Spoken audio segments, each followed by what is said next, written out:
Hello दोस्तों, स्वागत है आप सभी का झप्पी वन पर। दोस्तों, आज की इस वीडियो में हम लोग एक शिक्षाप्रद हिंदी कहानी को जानेंगे जो कि स्वामी विवेकानंद के जीवन की सत्य घटना पर आधारित है। स्वामी विवेकानंद जी जो थे वह विदेश में काफी दौरे पर जाते थे और वहाँ पे अपना जो है वह भाषण दिया करते थे और उनके जो भाषण होते थे वह बहुत ही प्रभावशाली हुआ करते थे।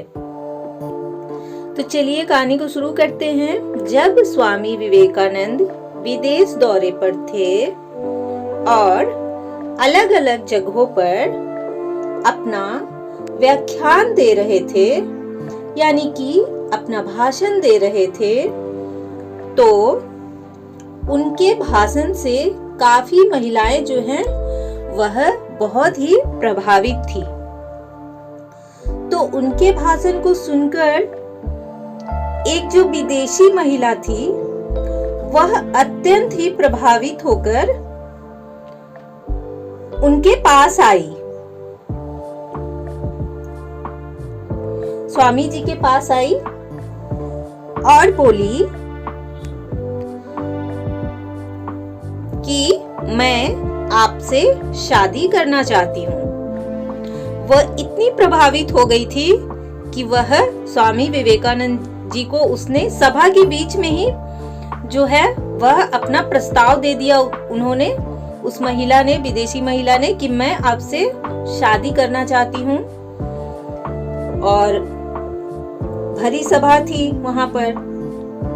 अब तो स्वामी विवेकानंद जी उनकी बात को सुने और क्यों शादी करना चाहती थी वो, क्योंकि उन्हें जो है स्वामी विवेकानंद की तरह ही प्रभावशाली पुत्र चाहिए था।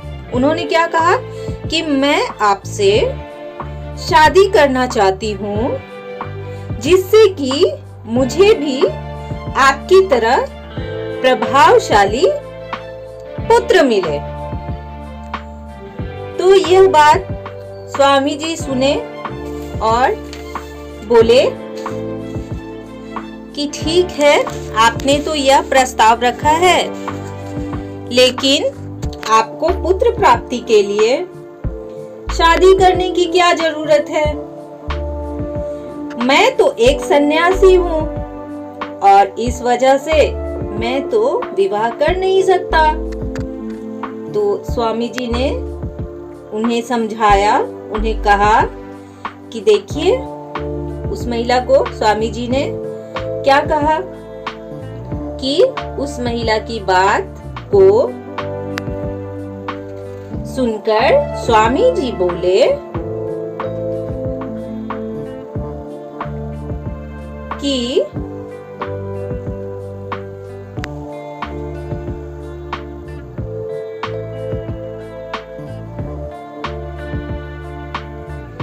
मैं एक सन्यासी हूँ और इस वजह से शादी के बंधन में नहीं बन सकता हूँ। तो मैं तो शादी कर ही नहीं सकता, क्योंकि आजीवन मैंने सन्यास ले लिया है, तो शादी के लिए तो मैं सोच ही नहीं सकता हूँ। तो अब इसका क्या उपाय होगा? इसलिए मैं आपका पुत्र बनना स्वीकार कर सकता हूँ, क्योंकि आपको मेरे जैसा ही पुत्र चाहिए। आप अपने पुत्र में मेरे सारे गुण को देख रही हैं कि वो मुझ जैसा प्रभावशाली होना चाहिए, मुझ जैसा ही एक व्यक्तित्व वाला होना चाहिए। तो आप अपने पुत्र में जब मेरे ही गुण को देखना चाहती हैं, तो आप मुझे ही पुत्र रूप में स्वीकार कर लीजिए। इसमें शादी करने की क्या जरूरत है? आपको पुत्र भी मिल जाएगा और मेरा जो धर्म है सन्यास का वह भी नहीं टूटेगा। तो स्वामी जी ने कहा कि मैं शादी के बंधन में नहीं बन सकता, इसलिए मैं आपका पुत्र बनना स्वीकार कर सकता हूँ। ऐसा करने से मेरा संन्यास भी नहीं टूटेगा और आपको पुत्र भी हासिल हो जाएगा। अब सभा चल रही थी। पूरी सभा में जितने भी लोग थे, सभी लोग दोनों पक्षों की बात सुन रहे थे। सभी स्वामी विवेकानंद की बात को सुनकर बहुत ही आश्चर्यचकित हुए और उनकी जवाबदेही की बहुत तारीफ हुई। यह बात सुनकर वह महिला जो थी, वह महिला उसकी आंखों से आंसू गिर पड़े, क्योंकि उन्हें जो था पुत्र रूप में स्वामी विवेकानंद जी प्राप्त हो गए। उन्होंने अपने आप को पुत्र उनका बना लिया था। वह महिला जो है, उनकी आंखों में आंसू, प्रेम भरे आंसू जो हैं, वह छलक पड़े और वह स्वामी जी के चरणों में जाकर गिर पड़ी।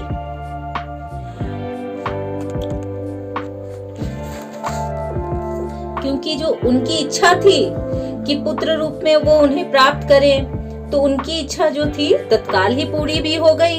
उन्हें पुत्र भी मिल गया और वैसा ही मिल गया जैसा उन्हें चाहिए था। तो इस वजह से वह जो है, वह बोली, वह महिला जो है, वह बोली कि आप धन्य हैं, आप साक्षात ईश्वर का रूप हैं। क्यों बोली साक्षात ईश्वर का रूप है? क्योंकि ईश्वर जो होते हैं, हमें जो चाहिए होता है वही हमें देते हैं। तो इसलिए उनके लिए स्वामी जी ईश्वर का रूप हो गए, क्योंकि उन्हें जो चाहिए था वह तत्काल ही उनको प्राप्त हो गया। स्वामी जी ने उसी समय उनको पुत्र प्राप्त करवा दिया, दे दिया। तो इस वजह से वह बोली कि आप धन्य हैं, आप साक्षात ईश्वर का रूप हैं, जो किसी भी बुरे समय में विचलित नहीं होते हैं।